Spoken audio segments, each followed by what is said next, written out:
The wild land before Kelly.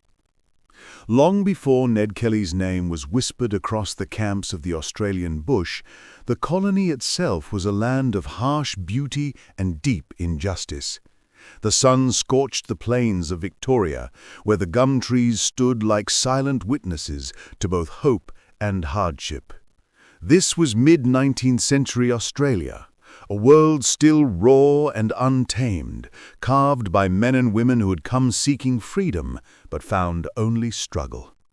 The gold rush had brought thousands, fortune-seekers and dreamers from across the seas, yet not all were free to chase prosperity. Among them were the convicts and their descendants, forever marked by the stain of their past. The British Empire ruled with a firm hand, and for many Irish immigrants, the southern colony felt like an echo of their homeland's oppression. The Irish were treated as lesser, their accents mocked, their heritage distrusted. Poverty clung to them like dust, and suspicion from the police was a daily companion. The authorities saw rebellion in every Irishman's stare, and the bush itself seemed to call to those who sought escape from the iron grip of law and class. In these vast stretches of wilderness, the figure of the bushranger was born, part criminal, part folk hero. They were men who rejected the harsh order of colonial rule, vanishing into the eucalyptus forests where the hand of the crown could not reach. The public was divided. To some, these men were thieves and killers. To others, they were symbols of resistance, outlaws who dared to defy injustice in a land that gave little mercy. Life was cruel for those who worked the dry soil or swung their picks in the mines. The police were often corrupt, and the courts favored the wealthy. Small farmers, called selectors, struggled against vast squatter estates that claimed the best land. Many Irish families, trapped in endless cycles of debt, turned to cunning and courage to survive.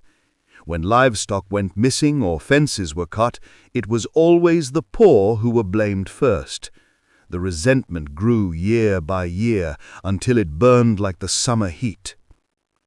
It was in this cauldron of class, crime, and colonial rule that the legend of Ned Kelly would one day rise. But before his name was known, there was already a sense that the bush itself bred rebellion, a spirit unwilling to bow.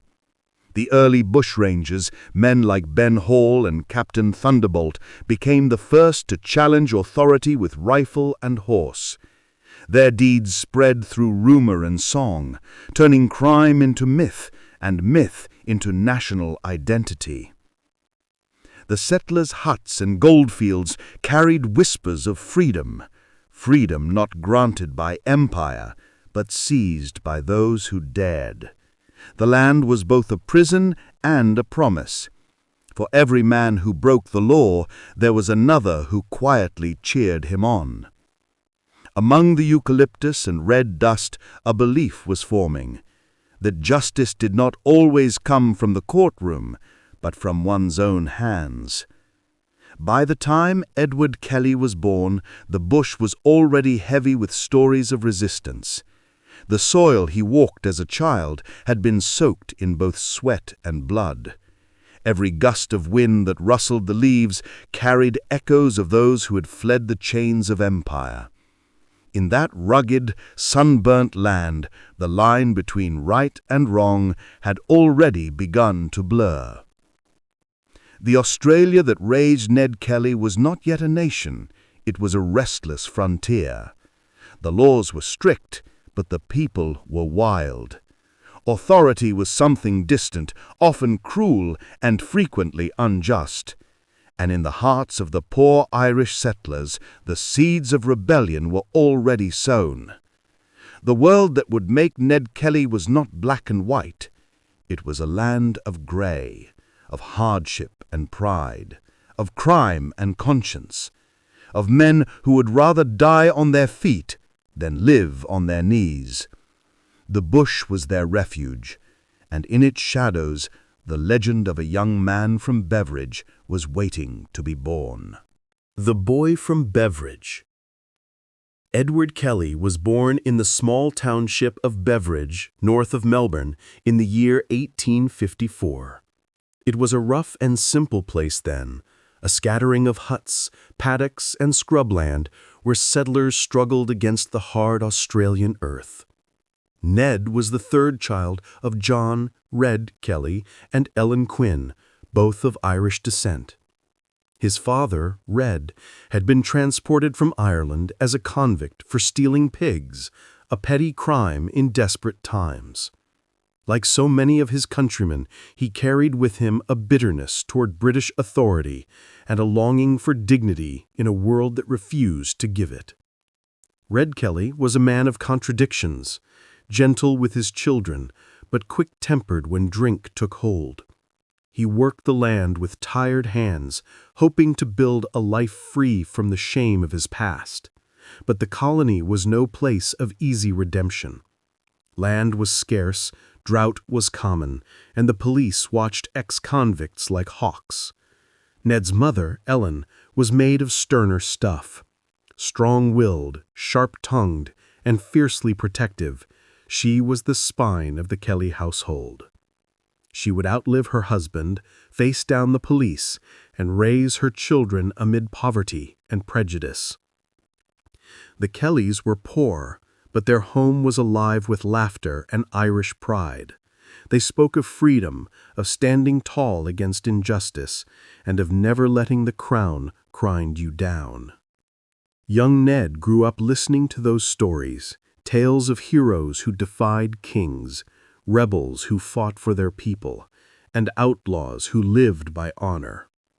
It was a romantic view of rebellion, one that would take deep root in his soul. As a boy, Ned showed courage early. One story, still told in pride in Victoria, tells how he saved another child from drowning in Hughes Creek. For this act, he was presented with a green silk sash, an Irish color of honor, a treasured keepsake he would later wear beneath his armor at Glenaran. That single moment seemed to capture the paradox of the man he would become, both hero and criminal, capable of compassion even as he lived beyond the law. But life offered little mercy. When Ned was just 12, his father died, worn out by illness and the bottle. The family, already poor, was left to fend for themselves. Ellen moved her children north to the district of Greta, where they lived on the edges of legality, scraping by on small farming, horse trading, and whatever could keep food on the table. The Kellys were marked by their Irish name and convict blood, and in those days that was enough to bring trouble to your door. The police in the region were known for their brutality and bias. They saw the Kellys not as struggling settlers, but as troublemakers. The constant harassment began early: searches, false accusations, fines for petty infractions. It was a pattern that would continue for years, pushing Ned toward the life that would define him. Still, young Ned wasn't yet the outlaw history remembers.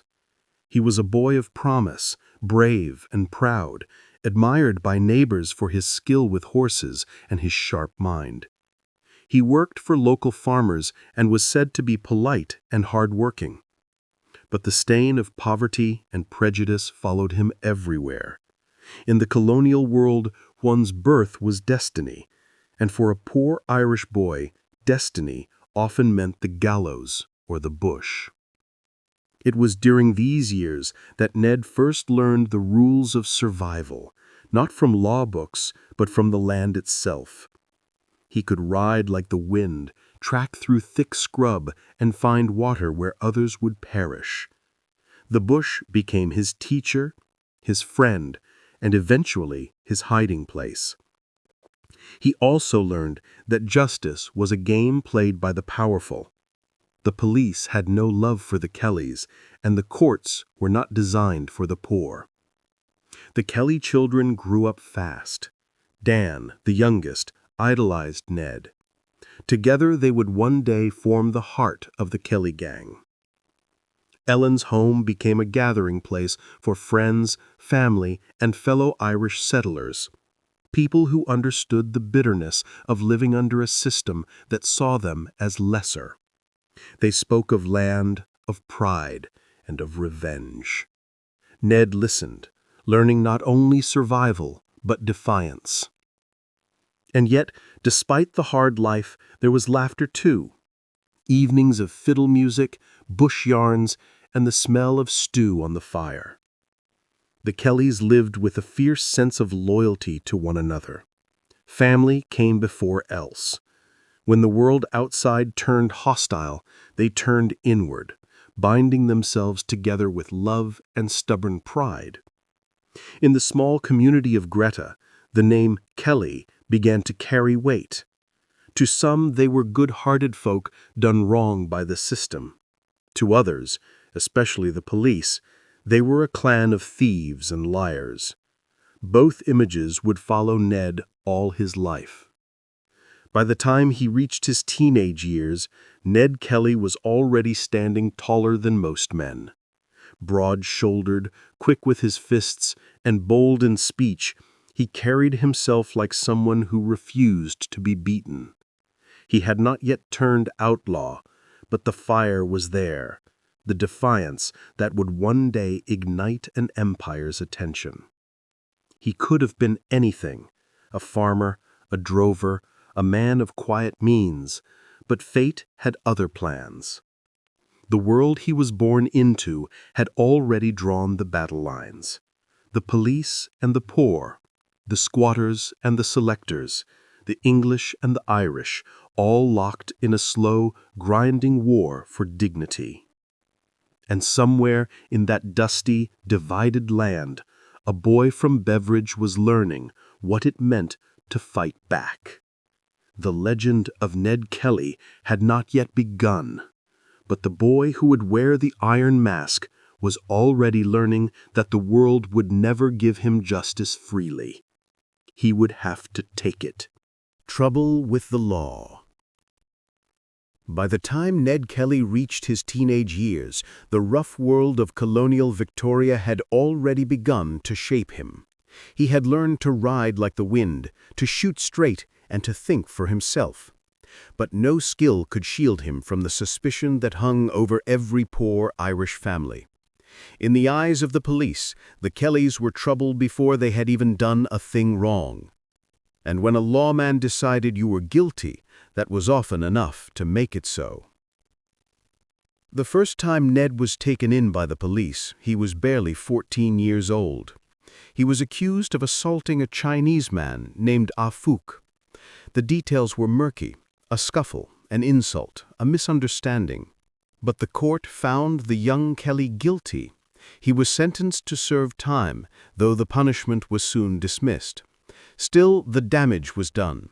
To the local constables, this boy from Greta was now marked as a troublemaker. But the real turning point came when Ned was 15 years old. A local horseman named Jeremiah Farrell accused him of stealing a horse, one that had, in truth, already been sold to Farrell by another man. Ned swore he did not know it was stolen, but the police didn't care. He was arrested and sentenced to 3 years in prison. For a boy barely into manhood, it was a hard education. In the cold, echoing walls of Pentridge Prison, Ned learned what the law really meant in a colony built on punishment. He saw men broken by lashes, heard their cries echo through the stone halls. The food was little more than gruel, the guards cruel and quick to violence. The young Kelly, tall and proud, endured it all in silence. 3 years behind bars turned him from a rough bush lad into something tougher, something harder. When he walked out, he carried a bitterness that would never leave him. Outside, nothing had changed. The Kellys were still poor, still under watch. The police patrolled their land, looking for excuses. They raided Ellen Kelly's home more than once, claiming to search for stolen goods. Each time they found nothing, but the message was clear. The law was not there to protect them, it was there to keep them in their place. Ned tried for a time to live straight. He worked as a timber cutter, a laborer, and a farmer. He even found work as a boxer, winning a few local bouts. But peace never lasted long. The police had long memories, and every small infraction, real or imagined, brought them to his door. He was fined for petty offenses, questioned about missing livestock, and followed wherever he went. It seemed the colony had no room for forgiveness, only control. The Kellys were part of a larger story too, that of the small landholders or selectors who were fighting a losing battle against the wealthy squatters. The squatters had claimed vast areas of the best land, using political influence to hold their power. The selectors, often Irish or Scottish settlers with little means, were given smaller, poorer plots under harsh conditions. They were required to fence, farm, and improve the land or risk losing it, an almost impossible task on dry, stony soil. Many fell into debt, forced to sell their labor cheaply or turn to less legal means to survive. And when a sheep went missing from a squatter's field or a horse strayed, the police knew exactly whom to blame. Families like the Kellys, the Quinns, and the Lloyds, all connected by blood and marriage, became targets of systematic harassment. It wasn't just about crime, it was about class. By the early 1870s, Ned had already spent years wrestling with this reality. He was known to police as a notorious character before he had even committed a serious crime.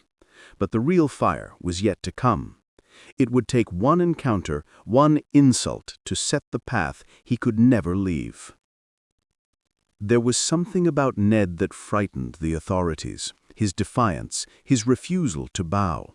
He stood taller than most men, strong from labor, with eyes that met every challenge head-on. He was clever, too, speaking with surprising eloquence for someone raised with little schooling. That intelligence, that sense of moral indignation, made him dangerous in a world that wanted obedience. Every arrest, every humiliation deepened his resolve. The Kellys began to close ranks, their sense of family pride hardening into defiance. The community around them, other struggling farmers, watched with sympathy. Many had felt the same boot of authority on their necks. They saw in Ned not just a criminal, but a man fighting back against a system that crushed the poor and privileged the powerful. Still, the road to rebellion was long and bitter. Ned was trying to hold himself and his family together, but the walls were closing in. He could feel it, the way the constables looked at him, the way they whispered his name in the taverns. The law wasn't waiting for him to break it. It was pushing him toward it. In those restless years, before his name became legend, Ned Kelly stood at a crossroads. On one side lay a hard but honest life, toil, hunger, and endless struggle under the eyes of men who despised him. On the other side lay defiance, the wild freedom of the bush, the thrill of revenge, and the certainty of a short life lived without chains. The choice wasn't made in a single moment, but it was coming. The world around him had already decided what he was, and soon he would become exactly that. The Bushranger Apprenticeship. When Ned Kelly stepped out of Pentridge Prison in 1874, the world outside had changed little, but he had. He was harder now, both in body and spirit. The days of a naive country boy were behind him.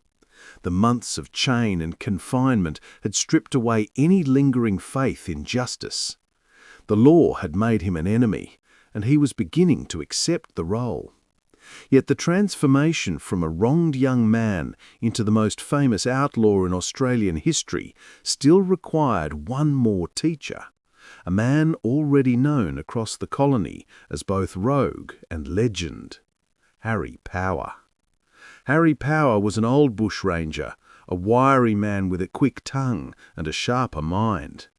He'd escaped from Pentridge years before and had been living wild in the ranges of northeastern Victoria ever since. To the authorities, he was a thief and a fugitive. To the poor selectors and settlers, he was something of a folk hero, a man who'd beaten the system and outwitted the law. His reputation was part menace, part myth. When he rode into a township, people locked their doors but watched from the windows, half terrified, half thrilled. Ned met Power through his extended family, the Quinns, who had long-standing connections with the underworld of the bush. It was said that Power saw something in the tall, quiet young man, a strength, a sense of purpose, and the unmistakable spark of rebellion. Ned, in turn, saw in Power a kind of mentor, someone who had made his own rules in a world that gave men like them no choice. Together, they formed a bond that would shape the next chapter of Ned's life. In the deep forests and high hills of the King Valley, Power taught him how to live beyond the reach of civilization. The lessons were practical: how to move silently through thick scrub, how to find water in a dry gully, how to hide a horse's tracks. But there were moral lessons too, though perhaps of a twisted kind. Power believed that society's laws were written by the rich to keep the poor in chains. To him, taking from those who had plenty was not theft, it was justice. Ned listened, learned, and rode beside him. He was young, only 19, but already carried himself with the confidence of a man who'd seen too much of life's unfairness. He began to understand the rhythm of the bushranger's life, the long, silent nights under the stars, the sudden bursts of violence, and the constant thrill of escape. It was dangerous, but it was free. No magistrate, no constable, no overseer could tell you who to be. They held up mail coaches and travellers, never with the cruelty of common robbers, but with the showmanship of bush entertainers. Ned, even then, showed restraint. He was polite, even generous, to those who offered no resistance. More than one witness would later recall that the young outlaw had a certain charm, an odd mix of danger and decency. To those who treated him with respect, he often returned it. But the law was never far behind. The police scoured the bush in search of Harry Power, offering rewards for information leading to his capture. It was a cat-and-mouse game played across hundreds of miles of wilderness. Ned's knowledge of the land and his coolness under pressure saved them more than once. He learned to trust his instincts, to stay calm when the dogs of the law were on their scent. Despite the thrill, Ned's life with Power couldn't last. There was tension between them, the arrogance of youth meeting the caution of age. Harry Power was unpredictable, and his temper grew short. Some say he became jealous of Ned's growing reputation. Others believe he feared that the boy's boldness would get them both killed. Then came the betrayal. In the winter of 1870, Harry Power was captured by police near the King River.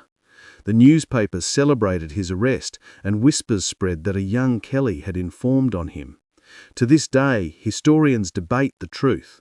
There is no solid proof that Ned betrayed his mentor, and Ned himself denied it fiercely, but the rumour stuck, another mark on his name. Whether or not he gave Power up, the lesson was clear. In the world of outlaws, trust could be fatal. After Power's capture, Ned returned to his mother's home in Greeter. The Bushranger Apprenticeship was over, but the skills he'd learned would never leave him. He knew how to survive off the land, how to handle a firearm, and how to read both people and country. More importantly, he'd tasted freedom, real, ungoverned freedom, and he would never forget it. But freedom in those days came at a price. The police now had their eyes on him more than ever. They treated him not as a boy who had gone astray, but as a criminal in waiting. Any missing livestock, any robbery, any whisper of wrongdoing, and the Kellys were the first to be accused. Ned tried to settle back into life, working odd jobs and helping his mother. Yet his reputation made it near impossible. Employers hesitated, neighbours gossiped, and constables prowled. It was as though the system had written his fate long before he had a chance to live it.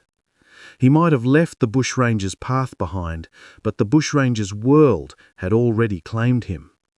The memory of those nights in the ranges stayed with him, the crackle of the campfire, the hush of the forest, and the feeling of power that came with defying the law. He'd seen that courage could make a man immortal, that defiance could turn a name into legend. What Ned did not yet know was that his time with Harry Power was only the beginning. The next years would bring tragedy, persecution, and violence that would push him beyond the edge of no return. For now, he was still a free man, but the storm was gathering, and the Kellys, proud and cornered, were about to fight back against the world that had branded them from birth. The struggle of the Kelly family. Life in the Kelly household after Ned's return from prison was a battle of endurance against poverty, against prejudice, and against the law itself. The Kellys had long lived under the weight of suspicion, but by the mid-1870s, it had grown into full-blown persecution. Every move they made, every horse they traded, every stranger who passed through their door, all of it was watched by the police. In the eyes of the law, they were not a family trying to survive. They were a nest of criminals waiting to strike. Ellen Kelly, Ned's mother, stood at the center of it all, a woman of fierce independence and unyielding will. She ran her small farm at 11 Mile Creek with the help of her children, scraping together a living by breeding horses, growing vegetables, and occasionally taking in work from neighbors. It was hard land and harder times, yet Ellen kept her head high. She refused to bow to the constables who came prying into her home, demanding answers she did not owe. Her defiance only made them angrier.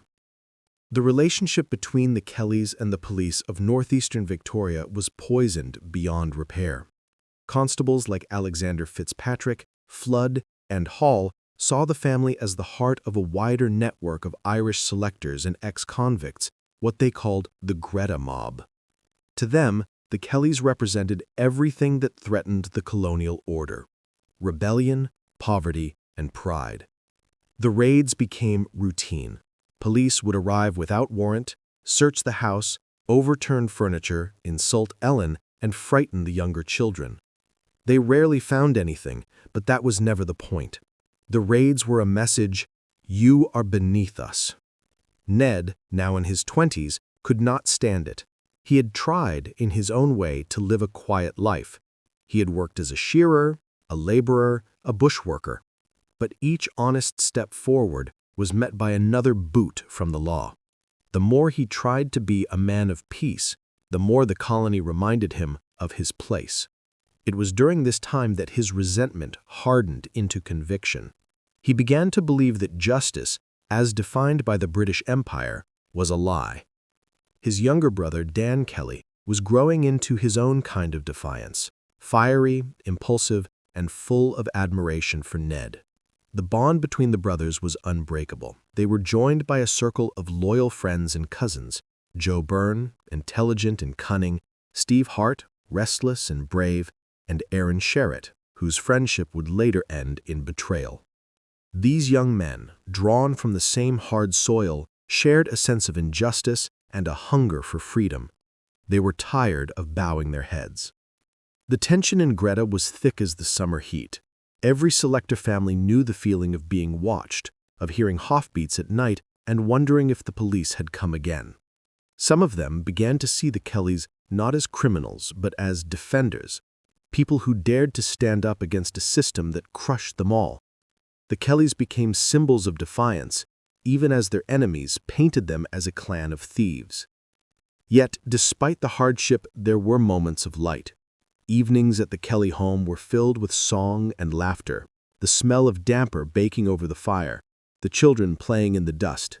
Ellen's home was open to neighbors, and though poor, she shared what she could. The Irish spirit of community ran deep. Loyalty meant everything, and betrayal was the greatest sin. But peace never lasted long in those days. The police pressure was relentless. Constable Alexander Fitzpatrick, in particular, was notorious for his arrogance. He often bragged that he would get the Kellys yet. He loitered near their land, stopped them on the road, questioned their friends. He carried himself like a man hunting trophies, not keeping peace. His attitude, cruel and self-assured, made him a marked man in the Kellys' eyes, though none could yet imagine just how fateful his name would become. The selectors' resentment toward authority grew in parallel with Ned's. The police were poorly paid and often corrupt, their allegiance more to squatter landowners than to justice itself. They took bribes, misused warrants, and were quick with their batons. Ordinary settlers, especially Irish ones, had no chance against such power. When the police claimed a man's horse was stolen, it could mean losing his livelihood. When they fined him unjustly, he might lose his home. Ned began to speak out openly. In taverns and shearing sheds, he told others that the police were no better than highwaymen, that they robbed the poor with law books instead of guns. People listened. He had the voice of a leader, calm, commanding, with a conviction that could not be faked. He wasn't an educated man, but his words carried weight. In his heart, the seeds of rebellion were growing. He also became known as one of the best horsemen in the district, able to ride through thick bush at full gallop, ducking under branches and leaping creeks without hesitation. Horses were his trade, his skill, and sometimes his ticket to survival. He bought, sold, and broke them for work. But it was a dangerous business. Horse stealing was rampant, and the difference between a sale and a crime often depended on whose name appeared in the ledger. Once again, it was the poor who paid the price. By 1878, the Kelly family's struggle had reached breaking point. The raids were becoming more violent, the police more desperate to catch them in any wrongdoing. Ellen's house was a symbol now of defiance, of Irish pride, and of stubborn endurance in the face of empire. But for all her strength, she could not protect her sons forever. The Kellys were trapped in a world that refused to see them as human. The police had the power, the courts had the authority, and the Kellys had only their pride. But in the bush, pride could be as strong as a rifle. It was only a matter of time before words turned to gunfire and suspicion turned to blood. That spark would come soon, in the form of a single constable and one ill-fated evening at the Kelly homestead. The Fitzpatrick Incident. The night that would seal the Kelly family's fate began like so many others, quiet, tense, and heavy with the dust of the Victorian bush. It was late April in the year 1878, and the Kelly homestead at 11 Mile Creek sat beneath a pale moon. Inside, Ellen Kelly tended to her children, and her son Dan, only 18, was helping with chores. There was laughter, tired but genuine. For once, it seemed a peaceful evening. That peace ended with the sound of a horse approaching. Constable Alexander Fitzpatrick, stationed at nearby Benalla, had been sent to arrest young Dan Kelly for horse stealing, a charge so thin it barely held weight. He rode alone, without a warrant and against strict orders not to visit the Kelly house unaccompanied. Fitzpatrick, handsome and self-assured, fancied himself a charmer. He believed he could talk his way into the Kellys' good graces, or perhaps into their home. He had boasted to others that he would be the one to bring down the Kelly boys. When Fitzpatrick knocked at the door, Ellen was wary. She had seen enough constables to know that trouble often came smiling.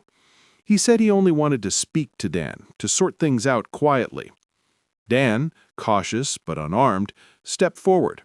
The two men exchanged words, the constable claiming to have a warrant, Dan asking to see it.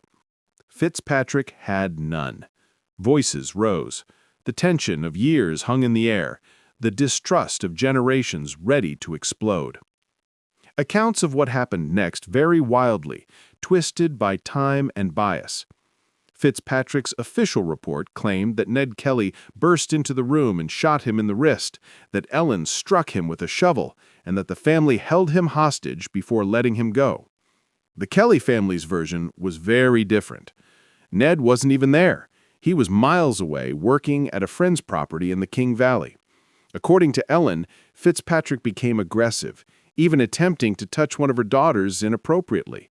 Dan pushed him away, A scuffle broke out, and in the chaos, Fitzpatrick's own revolver went off, wounding him slightly. Whatever the truth, by the time Fitzpatrick galloped back to the police station, bleeding and shaken, he was ready to make himself the hero. He claimed to have survived an ambush by the infamous Kellys, that the gang had attacked him, disarmed him, and threatened his life. His report was dramatic, self-serving, and exactly what his superiors wanted to hear. Within days, the Kelly household was swarmed by police. The authorities had finally found their excuse. They arrested Ellen Kelly along with 2 neighbors on charges of aiding attempted murder. Ellen, proud and unbending, denied it all, but her words carried no weight in the colonial court. She was sentenced to 3 years in prison, a brutal punishment for a woman whose only real crime was defying her station. When Ned heard the news, he was furious. He swore that Fitzpatrick's story was a lie, that the constable had fabricated the attack to win promotion and glory. But it was too late. The law wanted blood, and the Kelly brothers were now fugitives. Ned and Dan fled into the bush, soon joined by their loyal friends Joe Byrne and Steve Hart. They knew the police would stop at nothing. The hills and ranges of northeastern Victoria became their refuge, a wild, labyrinthine country of ridges, gullies, and thick forest where few troopers dared to venture. They rode through the Wombat Ranges, camped by creeks, and hid in abandoned miners' huts. The bush became their home once more, the eucalyptus their walls, and the starlit sky their roof. Meanwhile, Ellen sat in her cell, refusing to plead for mercy. She knew the world would not grant her justice, and she bore the punishment with the same stubborn pride she had taught her sons. For Ned, her imprisonment became the deepest wound of all. He had always seen himself as his mother's protector, her defender against a cruel world. Now, powerless to help her, he turned his anger into purpose. The Fitzpatrick Incident marked the beginning of the Kelly outbreak, the most infamous chapter in Australian colonial history. In the eyes of the Crown, he was now an outlaw. In the hearts of many poor settlers, he was something else. A man wronged, a son driven to vengeance, a symbol of resistance. But still, Ned knew that to survive, he would need to think like no ordinary criminal. The police had numbers, guns, and the law. He had courage, cunning, and the endless bush. From the ranges, the Kelly gang began to plan their next moves. They stole horses and supplies, moved under cover of night, and built a network of sympathizers among the selectors who had also suffered under police cruelty. Life on the run. The Kelly brothers vanished into the wilderness of northeastern Victoria like ghosts. After the Fitzpatrick affair, they were officially declared outlaws, meaning that any man could shoot them on sight and the police could kill them without trial. A reward hung over their heads, but so too did a strange sense of awe. In the pubs and shanty towns of the gold country, people whispered their names with a mix of fear and admiration. The Kelly boys had defied the empire and lived to tell it. The bush became their kingdom, vast, unforgiving, and alive with danger. It was a world they knew better than any policeman ever could. The hills of Greta, the Wombat Ranges, the dense scrub of the Strathbogies, these were the places where they could disappear. The creeks ran brown with dust, and the air smelled of eucalyptus and smoke. Here, far from the courts and the cells, the Kellys found a kind of freedom that could never be taken by law. They were not alone. Alongside Ned and Dan rode 2 men who would become part of Australia's national myth, Joe Byrne and Steve Hart. Joe, lean and quick-witted, was Ned's closest friend. He had a poet's tongue and a sharp mind, a man who could charm with words as easily as he could fire a gun.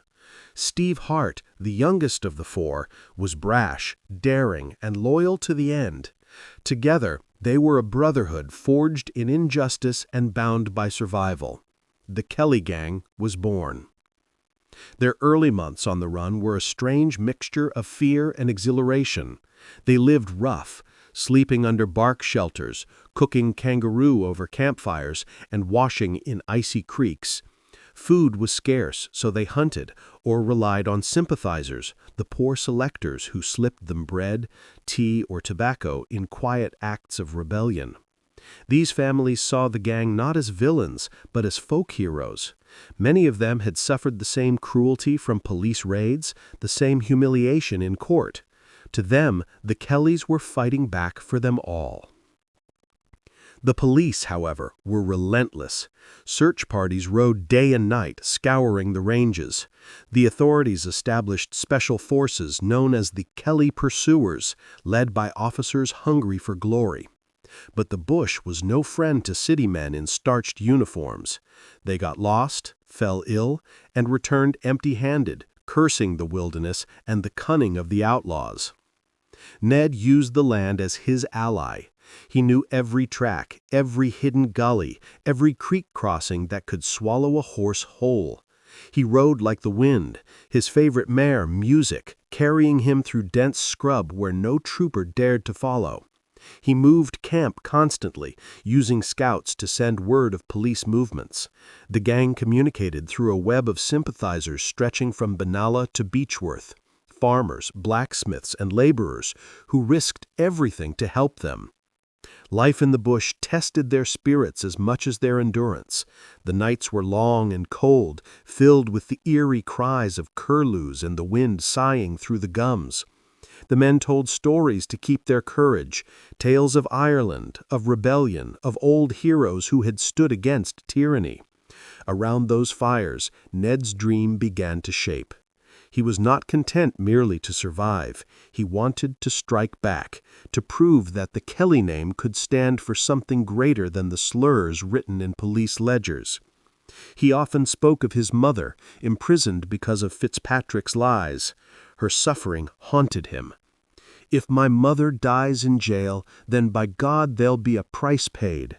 Those words were not bluster, they were a promise. The Kelly gang's defiance soon became open war.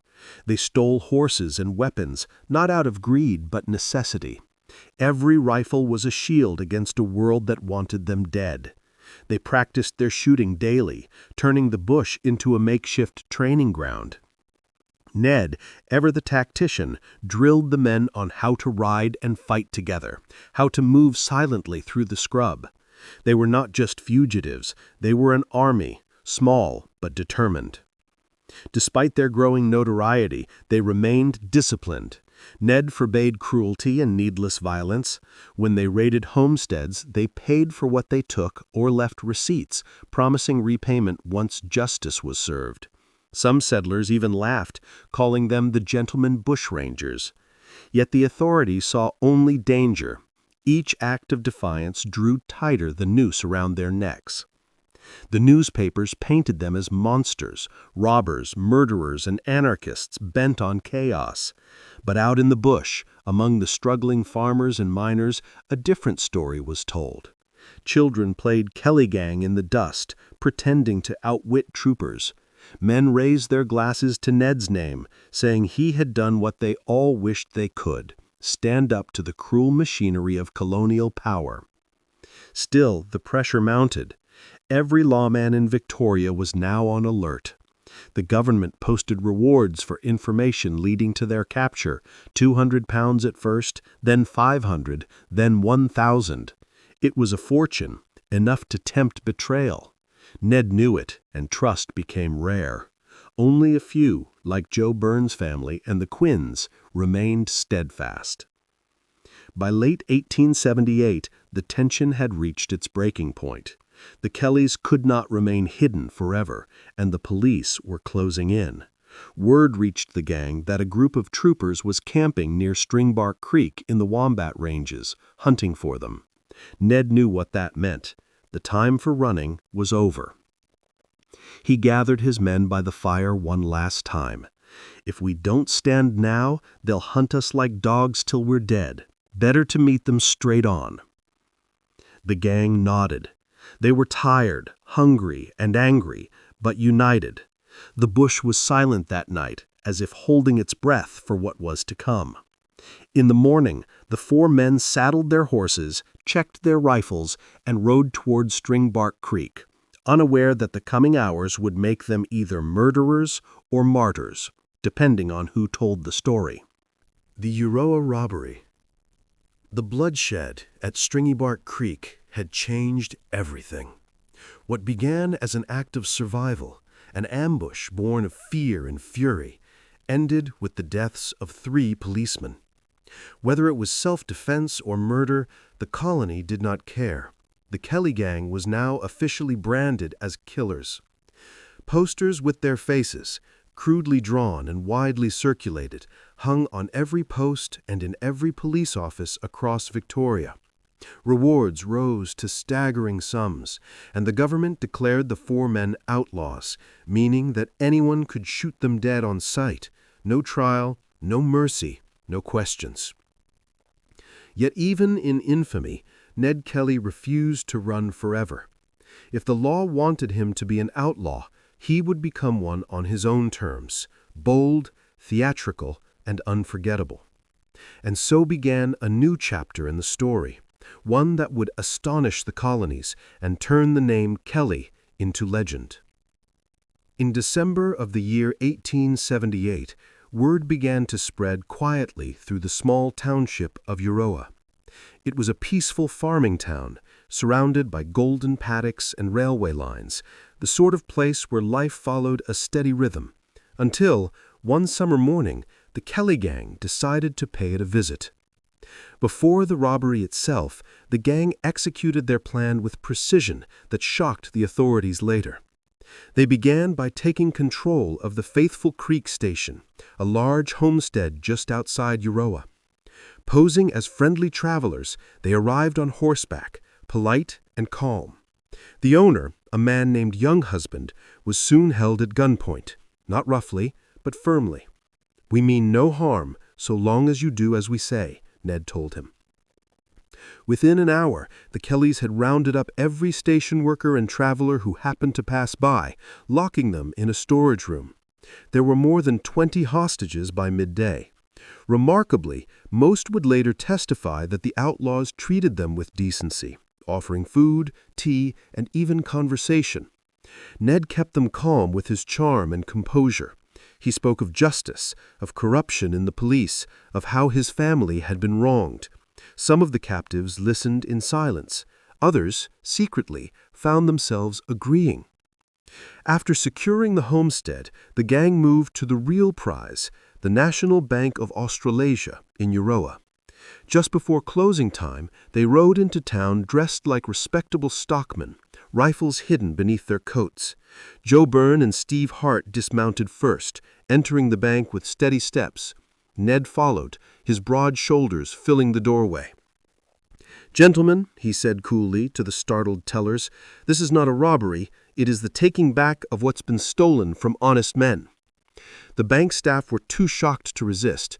The outlaws moved efficiently, collecting notes, gold, and securities worth more than £2,000, a fortune in those days.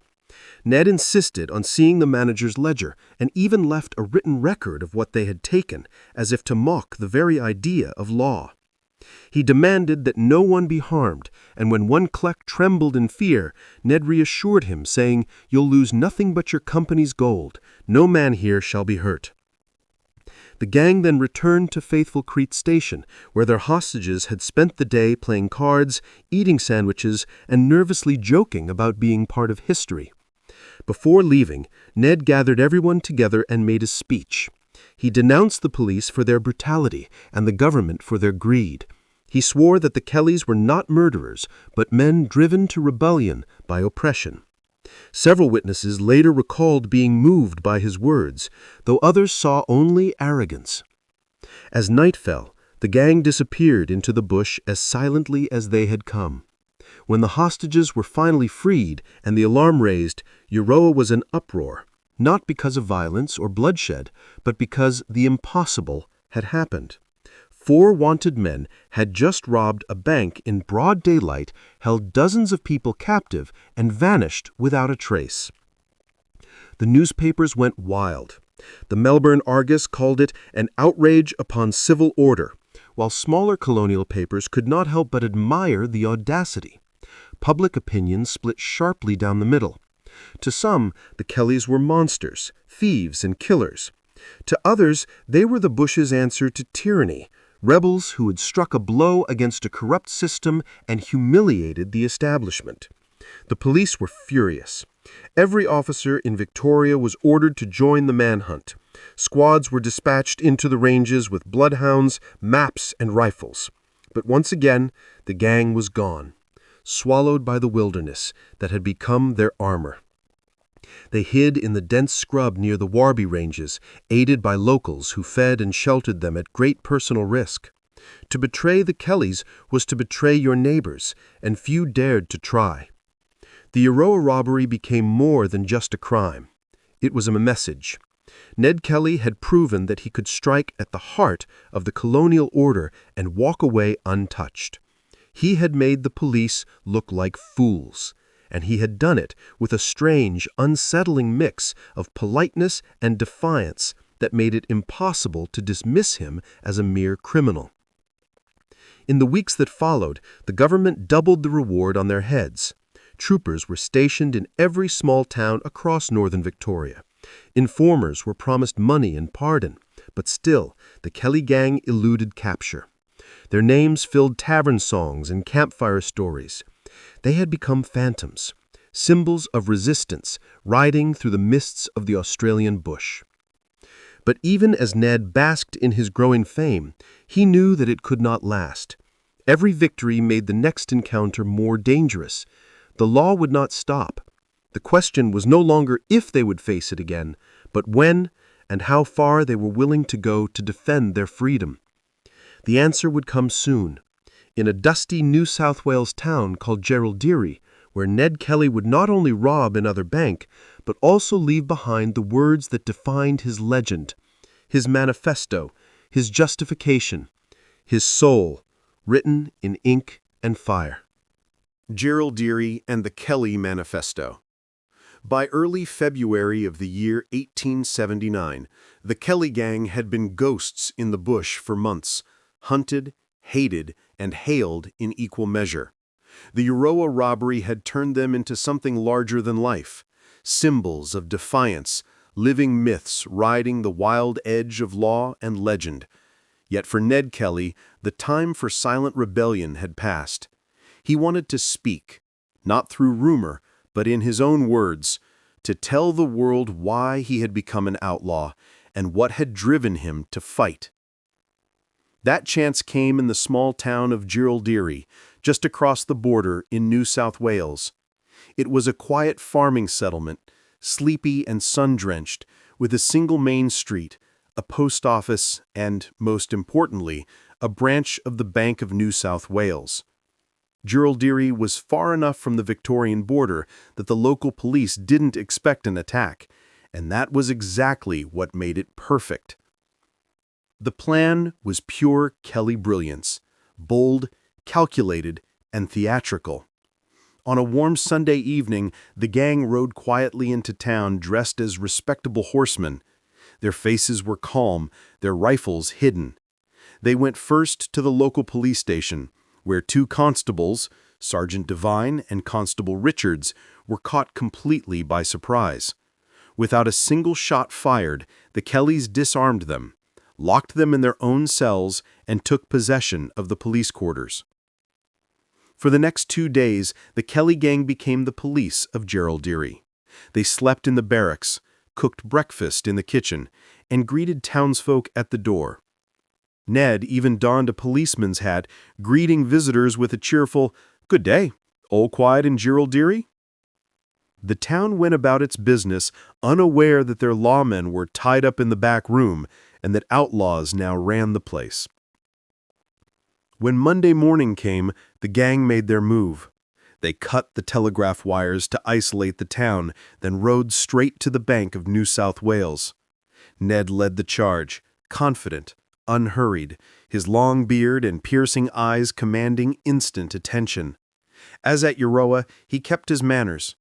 He told the bank manager and staff to remain calm, assuring them that no harm would come if they cooperated. In little more than half an hour, the Kellys collected over £2,000 in notes, gold, and securities. But money wasn't the true goal. This time, Ned wanted his voice heard. He handed the bank teller a stack of handwritten pages, more than 56 of them, and instructed him to have them printed and sent to the public. This was no mere letter. It was a declaration, a manifesto, a cry from the depths of injustice. That document became known as the Gerald-Deary Letter, one of the most extraordinary pieces of writing in Australian history. Written mostly by Joe Byrne from Ned's dictation, it was both confession and rebellion, fury and philosophy. In it, Ned laid bare his soul and his rage. He condemned the police for corruption and brutality, calling them a parcel of big, ugly, fat-necked, wombat-headed officers. He recounted in detail the injustices done to his family, his father's persecution, his mother's imprisonment, and the lies of Constable Fitzpatrick. He accused the colonial authorities of favoring the rich squatters while crushing the poor Irish selectors under fines, taxes, and false arrests. But beyond the anger, there was something deeper, a sense of tragic clarity. If my lips teach the public that men are made mad by bad treatment, then my life will not be entirely thrown away. He was not pleading for mercy, he was demanding recognition. In his mind, he was not a criminal, but a freedom fighter, the Bush's answer to oppression. The tone of the letter was wild, yet strangely eloquent. It veered from moral outrage to humor, from poetic reflection to threats of vengeance. If the police keep persecuting us, I shall be compelled to show some of them the short road to eternity. It was the language of a man who knew his fate was sealed, but refused to die silently. When the Kelly gang left Gerald-Deary that afternoon, they did so without a single casualty. They even shook hands with their captives and returned their horses. Townsfolk stood in stunned silence as the four outlaws rode away into the shimmering horizon, vanishing once more into the wild. But the aftermath was explosive. When news of the robbery and the letters spread, the colony erupted. The government doubled the reward on their heads again, and posters now promised £8,000 for their capture, alive or dead. To put it in perspective, that was enough to buy a vast estate or hire a small army. The Kellys had become the most wanted men in the Southern Hemisphere.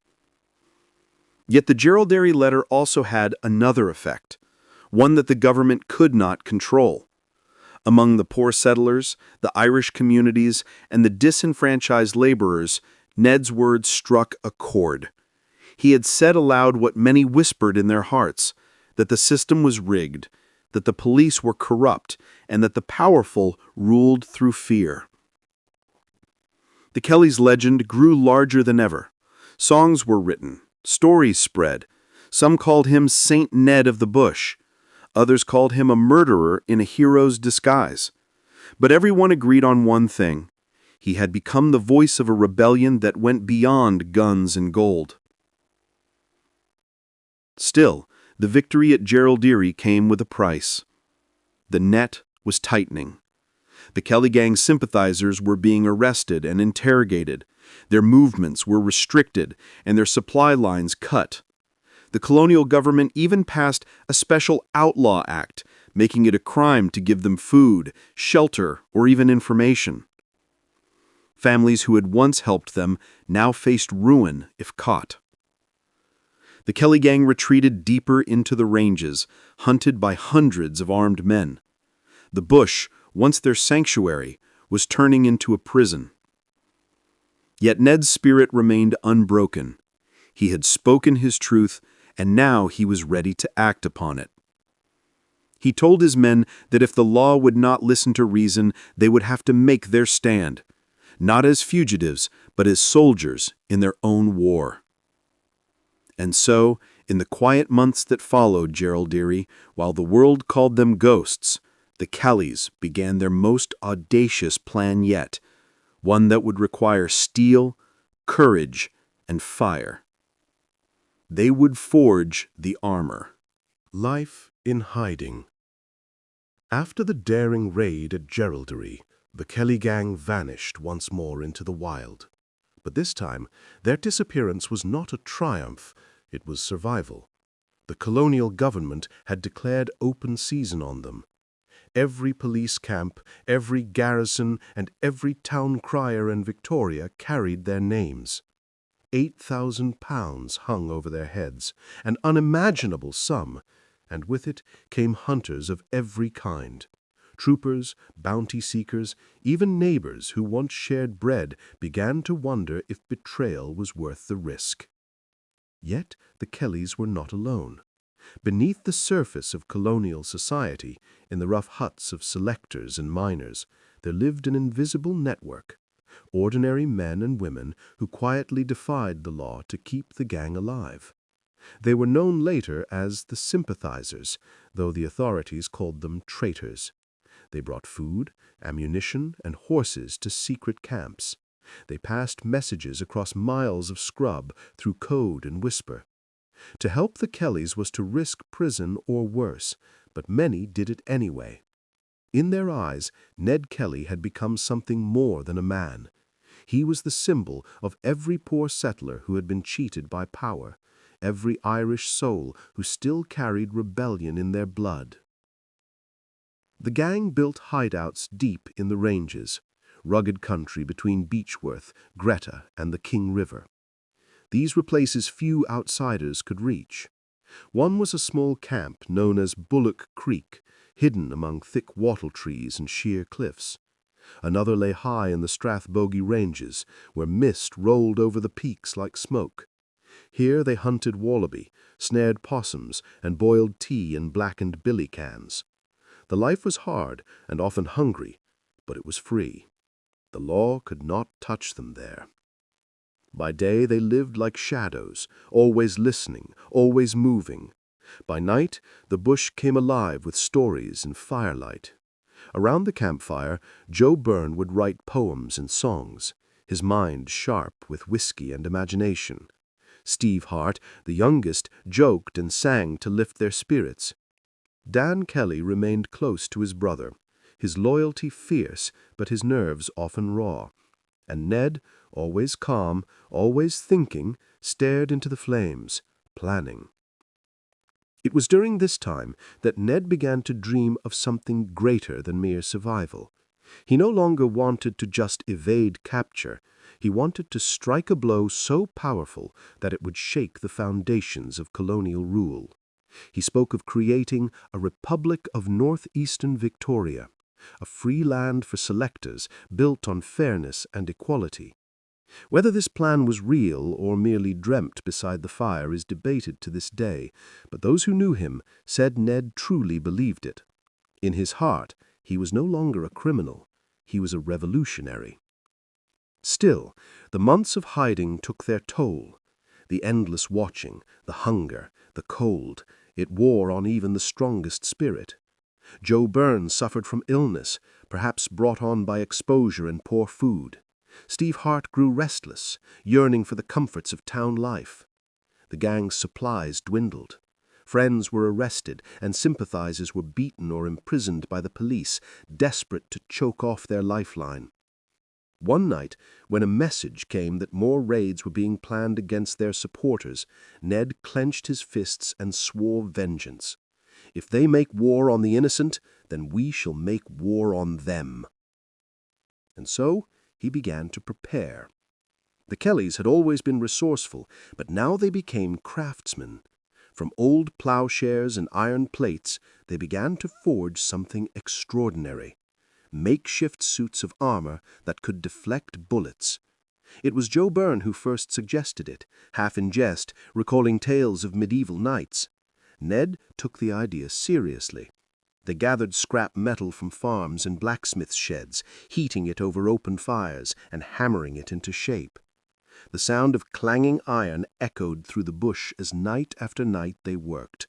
Sparks flew against the darkness, lighting their grim faces. Each man shaped his own armor, a breastplate, shoulder guards, and a helmet with a narrow slit for sight. Heavy and crude, it weighed nearly 90 pounds, but when worn, it made them feel invincible. They were no longer just bushrangers, they were warriors. While the gang hid and forged, the world outside closed in. Police Superintendent Francis Hare and a new ruthless officer named Steele intensified the hunt. Camps were raided, homes searched, and sympathizers imprisoned without trial. The government even sent spies, informants who posed as friends to gather intelligence. One such man was Aaron Sherritt, once Joe Byrne's closest mate. His betrayal would soon turn tragedy into destiny. But for now, in the quiet valleys and lonely ridges, the Kellys still moved like ghosts. Villagers whispered of seeing strange shapes in the trees, of men on horseback vanishing into fog. The police would arrive hours too late, finding only ashes where a fire had burned. Despite the danger, Ned maintained a strange sense of order. He forbade them men to harm civilians and refused to steal from those who could not afford it.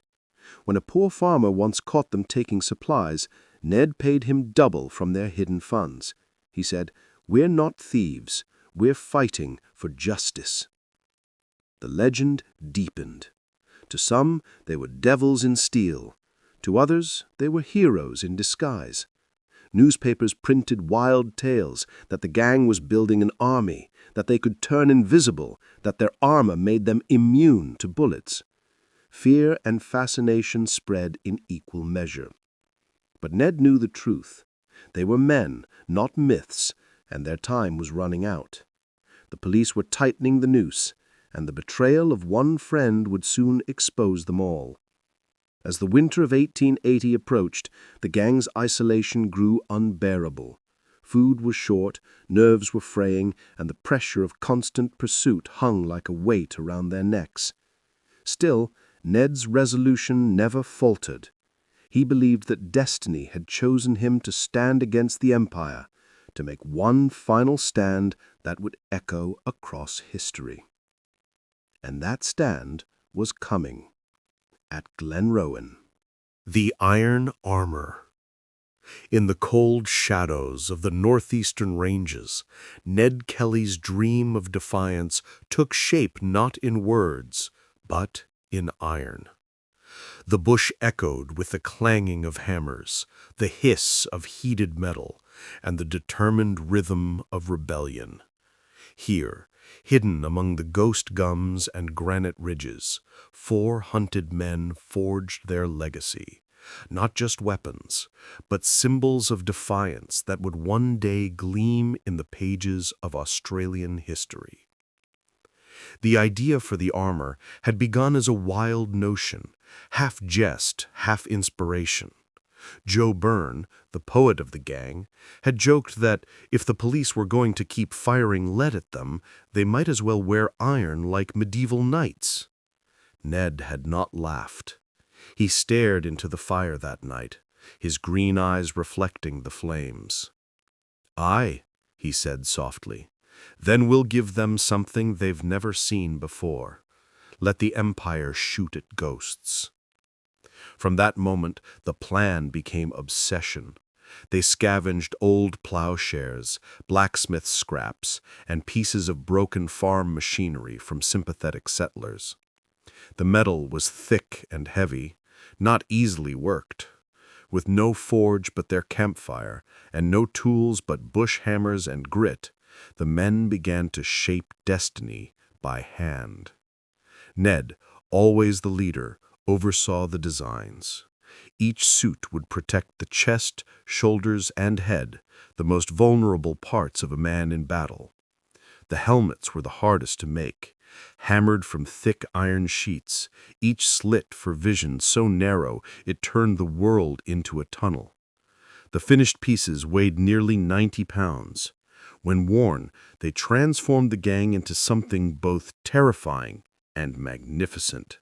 Iron Men, half myth, half machine. The first time Ned tried his on, the others laughed. He could barely mount his horse, the weight dragging at his shoulders. But when he raised his rifle and the sound of bullets clanged harmlessly against the iron, laughter turned to awe. They realized that in this crude makeshift armor lay not only protection, but power, the kind that could turn fear into legend. Each man made his own set. Ned's was the most complete, with a chest plate, back plate, shoulder guards, and a full helmet.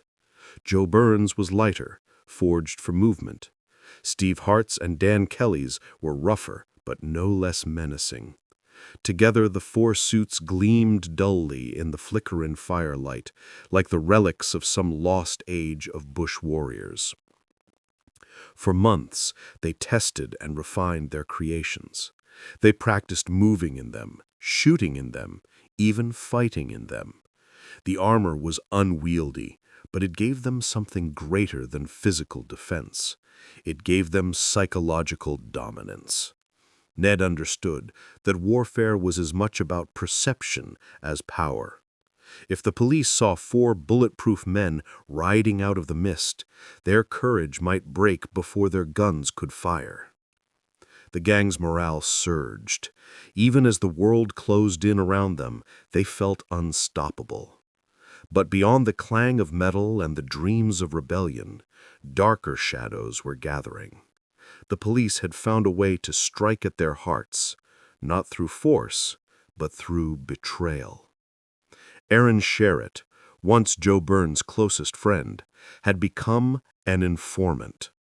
The police had promised him money and protection, and in return, he fed them scraps of information about the gang's movements. Joe had trusted him once, laughed with him, shared whiskey with him, and now the thought of betrayal burned like poison in his veins. In June of the year 1880, as the gang made final preparations for their last stand, Ned's fury turned to strategy. He decided they would strike first, not at random, but with purpose. They would punish treachery, make a statement, and draw the police into a trap. The plan was grimly brilliant. They would kill Sherritt to send a message, then lure the police into the small railway town of Glenrowan. There, Ned intended to derail a police train, capture the survivors, and use them as leverage to demand his mother's freedom. It was mad, audacious, and doomed, but to Ned it was justice. On a cold night late in June of the year 1880, Joe Byrne rode to Sherritt's house near Beechworth, accompanied by Dan and Steve. Inside, Aaron laughed with his young wife, unaware that death was at the door. When he stepped outside to answer a knock, Joe's rifle flashed in the darkness. Sherritt fell instantly. His wife screamed. The police, hiding inside as guards, froze in terror. For hours the gang taunted them, shouting, "Come out, you cowards!" But the constables cowered in silence until dawn. By then, the Kellys were gone, riding toward Glenrowan, their armor clattering in the night. The murder of Sherritt guaranteed that every policeman in Victoria would be on the move, exactly as Ned had planned. At Glenrowan, a quiet railway town at the foot of the ranges, the stage was set for their final act. The gang forced railway workers to tear up the tracks, ensuring that the police train would derail. They gathered hostages in the local hotel, treated them kindly, even offered tea and games to calm their fear.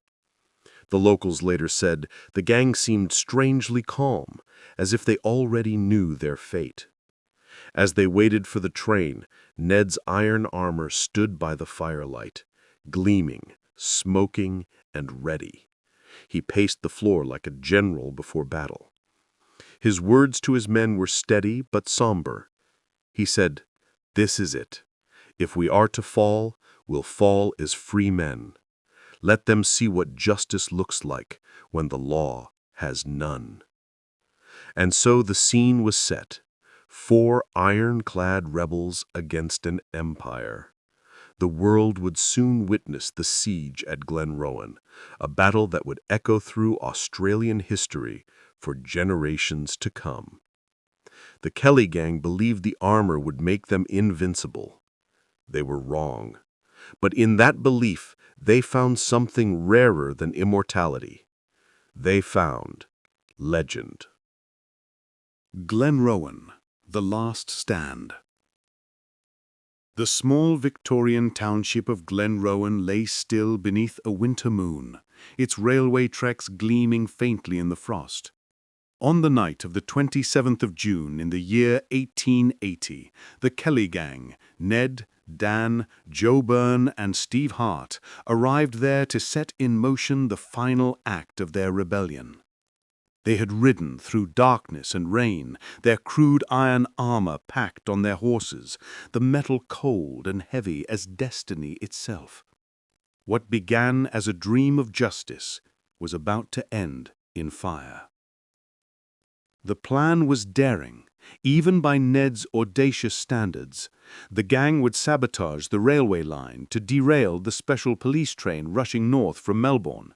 When the train crashed, they would capture the survivors, hold them hostage, and demand Ellen Kelly's release from prison. It was a wild gamble, one that could only have been conceived by men who knew they were already doomed. At the heart of the plan was the Glenrowan Inn, a weatherboard hotel owned by Anne Jones, a tough, no-nonsense woman who ran the place with her children. The Kellys arrived at her door just before midnight. They were polite but firm, taking control of the premises and rounding up the few travelers and townsfolk who happened to be there. Before long, more than 60 people were gathered inside, some frightened, others oddly calm. Ned reassured them. "No harm will come if you stay quiet. We're not here to hurt anyone." And true to his word, he made sure everyone was fed and kept warm. The gang even played music and danced with some of the hostages to ease their fear. Joe Byrne, ever the poet, sang ballads while Steve Hart strummed a borrowed fiddle. It was a surreal night, a mixture of hospitality and horror, as if the world itself could not decide whether it was witnessing a crime or a cause. Outside, the men worked quickly. They forced 2 railway workers to tear up the tracks just outside town, ensuring the police train would derail. When the task was done, Ned thanked them and told them they would not be harmed. He even gave them tea before allowing them to leave, though not before ensuring the rails were truly removed. Then he returned to the inn, where the fire crackled and laughter still flickered beneath the tension. But time, like fate, was running out. News of the derailment had already reached the authorities. A local schoolteacher, Thomas Curnow, who had been among the captives, persuaded Ned to let him go, claiming he needed to check on his wife. In truth, he rode straight to the railway line, carrying a lantern and a red scarf. When he saw the approaching train, he waved the lantern desperately, warning the police just in time. The train screeched to a halt before the broken rails, saving dozens of lives. When the police disembarked and learned that the Kellys were waiting at Glenrowan, they prepared for war. They surrounded the inn in the early hours of the morning, creeping through the cold mist, their rifles ready. The gang had been awake for more than 2 days, exhausted but resolute. They donned their heavy suits of iron, the firelight glinting off the steel-like armor from another world. The first shots rang out just before dawn. The police fired volley after volley into the building, and the Kellys fired back from the windows. The sound of gunfire shattered the quiet valley, echoing across the hills. Sparks flew from the walls, glass shattered, and terrified hostages screamed and ducked for cover. Inside the inn, smoke and chaos reigned. Joe Byrne fought bravely until a bullet struck his leg. He continued firing from the floor until another shot pierced his groin. He bled to death slowly, whispering, "Such is life," the words that would later be echoed by his leader. Steve Hart and Dan Kelly, trapped inside with the hostages, held the line as long as they could. But Ned did something extraordinary. Clad in his iron armor, he stepped out into the open, walking calmly through the gunfire. The police bullets pinged and ricocheted off him like hail on a tin roof. For a moment the troopers thought they were facing a ghost or a demon. "By God," one constable shouted, "he's bulletproof."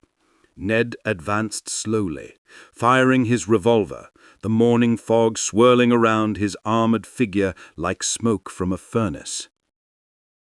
It was one of the most surreal sights in colonial history. A lone man in iron, standing tall under a hail of bullets, defying an empire. Witnesses later said it was like watching a myth come to life, as if bush and legend had fused into one. But even steel has its weakness. The police soon realized his legs were unprotected. A volley of bullets struck his thighs, dropping him to his knees. Bleeding but unbroken, Ned fired his last shots before collapsing on the cold earth. "I am done for," he muttered, as constables rushed to surround him. Even then he refused to surrender quietly. "I will see you all in hell," he growled through his helmet before losing consciousness. Inside the inn, the siege dragged on for hours. The police set fire to the building, flames climbing the walls as terrified captives fled. Smoke filled the air, choking and blinding. When the fire finally consumed the roof, 2 charred bodies were found inside, believed to be Dan Kelly and Steve Hart. Whether they died by police bullets, fire, or their own hands remains one of the great mysteries of the tale. As dawn broke over Glenrowan, the smoke drifted away, leaving behind the ruins of the inn and the end of the Kelly Rebellion. Joe Byrne was dead, Dan and Steve gone, and Ned, the Iron Outlaw, lay wounded and captured. His armor, blackened and dented, was pried from his body and held aloft as a trophy. The police cheered. The legend began. The Battle of Glenrowan lasted less than 12 hours, yet it would echo for more than a century. The courage, the madness, the tragedy, it was all there in the smoke and gunfire of that cold June morning. Ned Kelly had dared to stand against the might of the British Empire, and though he fell, his spirit refused to vanish. When they carried him away under heavy guard, he was still alive, blooded but proud. He said quietly, "Tell my mother I'll see her soon." The bushranger who had once dreamed of freedom had now become a prisoner once more. But his fight was not yet over. The final chapter of his life would unfold not in the wilderness of Victoria, but in the heart of Melbourne, in the cold stone walls of a courthouse, where he would stand before the law one last time. Trial and execution. The journey from Glenrowan to Melbourne was long, cold, and lined with silent crowds. Ned Kelly, bound in chains and bleeding from bullet wounds, rode in a police carriage flanked by armed guards. His armor, the rough, hand-forged symbol of his rebellion, was taken from him, its dents and bullet scars paraded as trophies. Newspapers printed every detail of his capture, calling him the monster of the bush, the murderer of policemen, the Iron Outlaw. Yet in the pubs and shearers' camps, men quietly lifted their glasses and murmured, "Good on ya, Ned." He was taken first to Beechworth Jail, then to Melbourne, where he awaited trial. Doctors tended to his wounds, though some suggested he should have been hanged immediately. But the authorities wanted a spectacle, justice served in full view of the empire. They wanted to show the world that the law would always triumph over rebellion. When he was strong enough to walk, they brought him to court. The crowd outside the Melbourne Supreme Court was immense. Hundreds of people pressed against the gates, shouting, jeering, cheering. Some cursed his name, others threw flowers.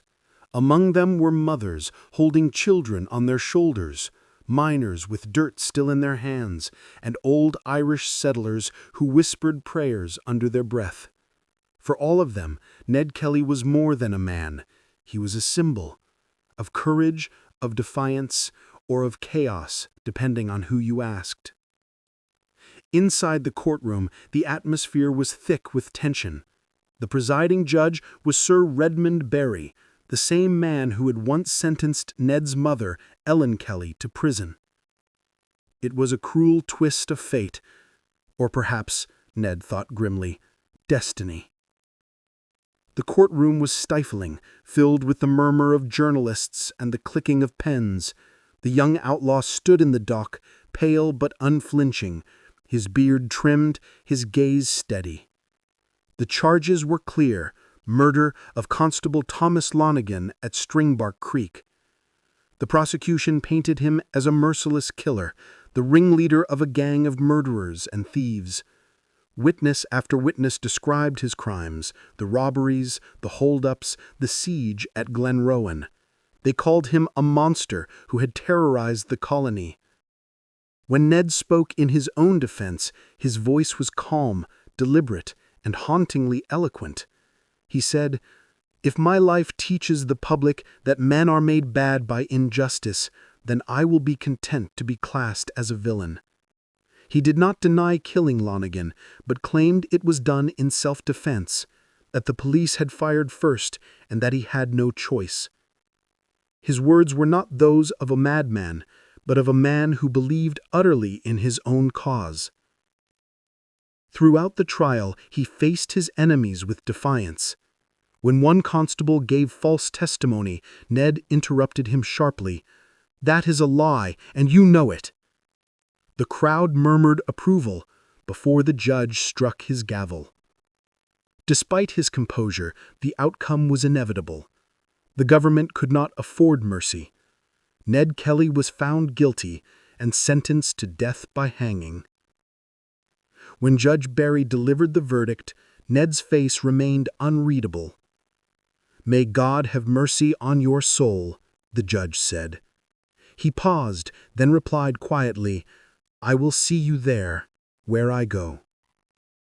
Strangely enough, Judge Barry died only 12 days after Ned's execution, a coincidence that many later called divine justice. In his final days, Ned was held in the old Melbourne jail. The crowds outside grew larger each night, singing songs and shouting his name. Inside, he received letters from across the colonies, some begging for forgiveness, others offering prayers, and a few simply thanking him for standing against oppression. His mother, Ellen, was brought to see him. Their reunion was silent first. They simply held each other, both knowing it would be their last. "Don't lose heart, Mother," he said softly. "It's better to die like a man than live like a coward." On the morning of the 11th of November, the year 1880, Ned Kelly was led from his cell. He wore a simple dark suit, his beard neatly trimmed, his eyes clear. Outside, more than 30,000 people had gathered, some demanding clemency, others just hoping to glimpse the man who had defied an empire. As he approached the gallows, the hangman asked if he had any final words. Ned stood tall, his face calm, and said quietly, "Such is life." The trapdoor fell, and with it one of the most enduring figures in Australian history passed into legend. He was only 25 years old. They buried him in an unmarked grave within the prison walls, the government refusing him even the dignity of a proper headstone. But death did not silence his name. In the days that followed, protests erupted, poems were written, ballads sung.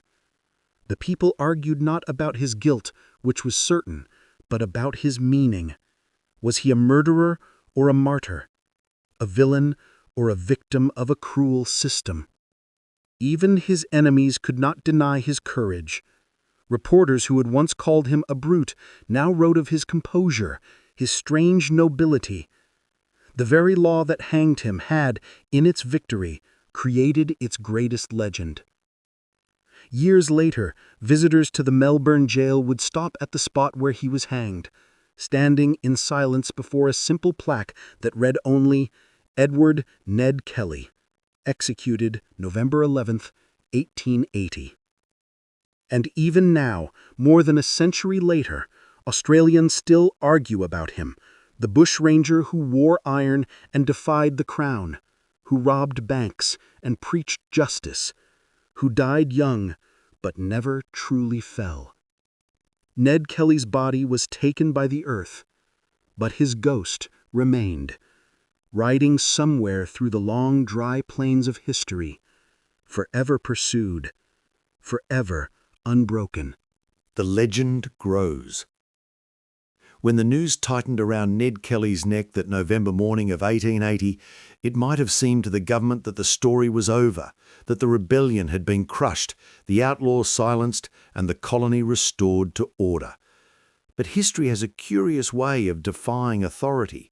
What died on the gallows was not a man, but the beginning of a myth. In the days after his execution, people across Victoria spoke of nothing else. The newspapers tried to paint Ned Kelly as a savage, a murderer, a thief, a blight on civilization. Yet the tone of their words could not mask the fascination that burned beneath them.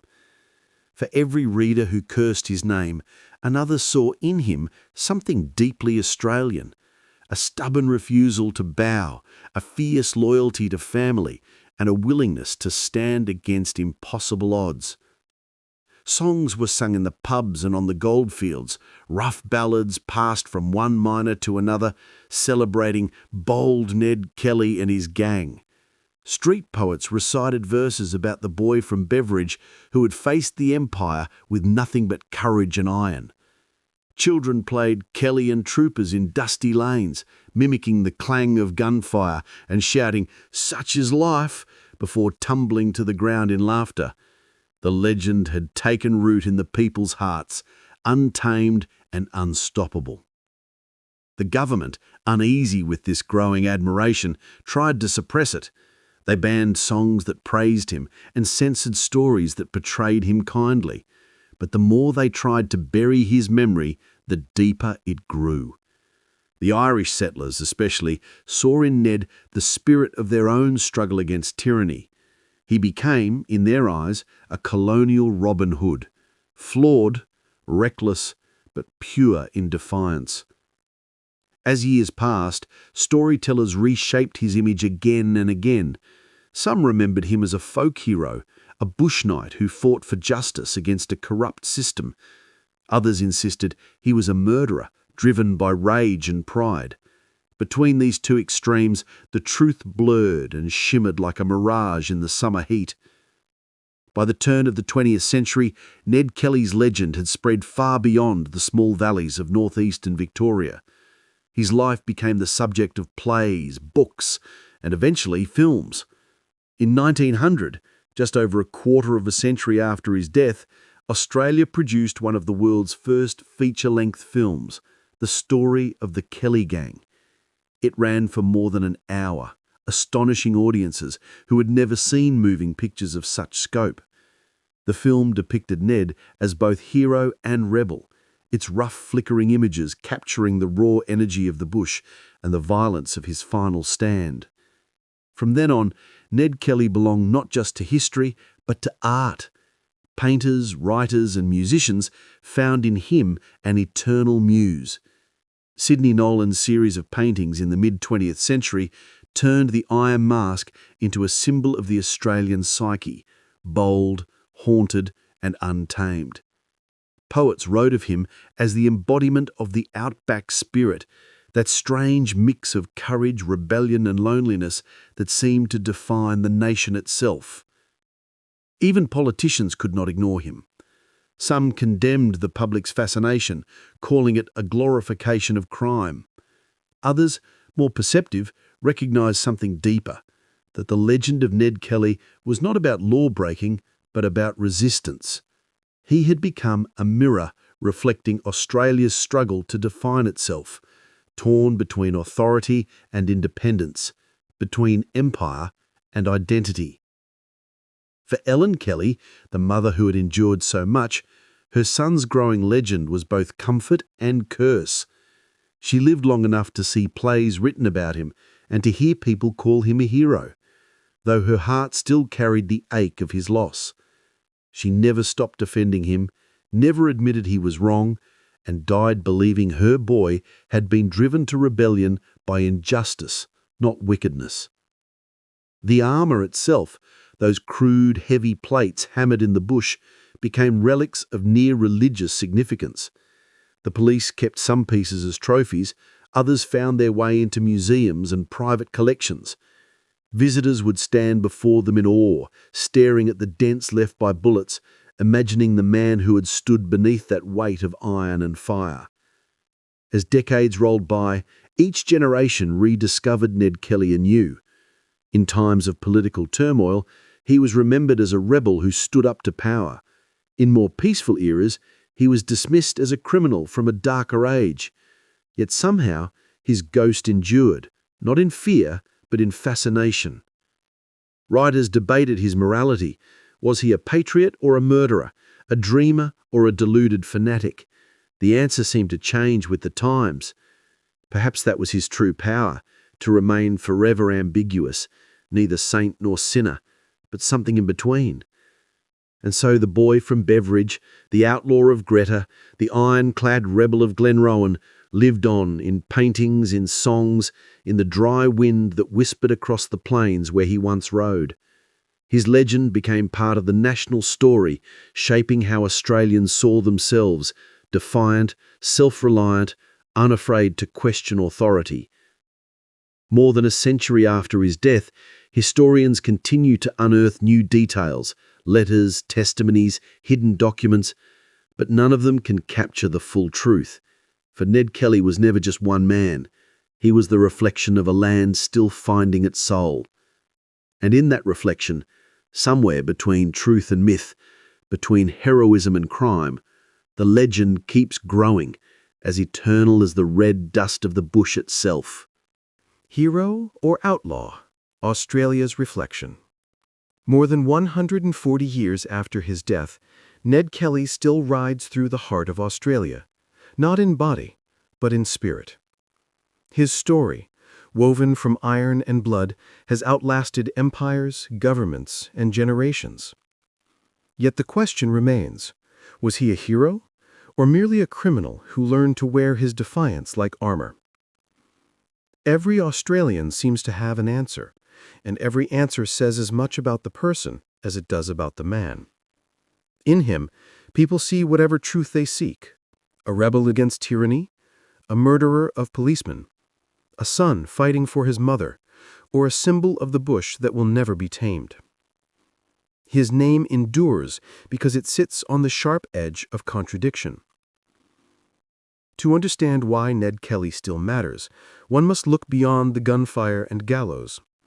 His life unfolded in a colony divided, rich squatters ruling over poor selectors, Irish immigrants crushed under English law, a land both young and scarred by injustice.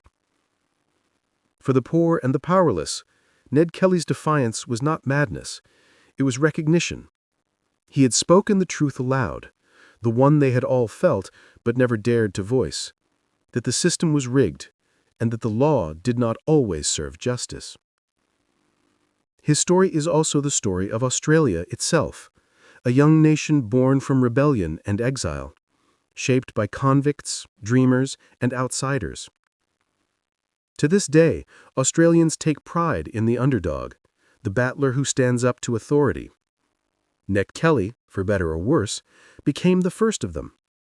He was no saint, but neither was he a simple villain.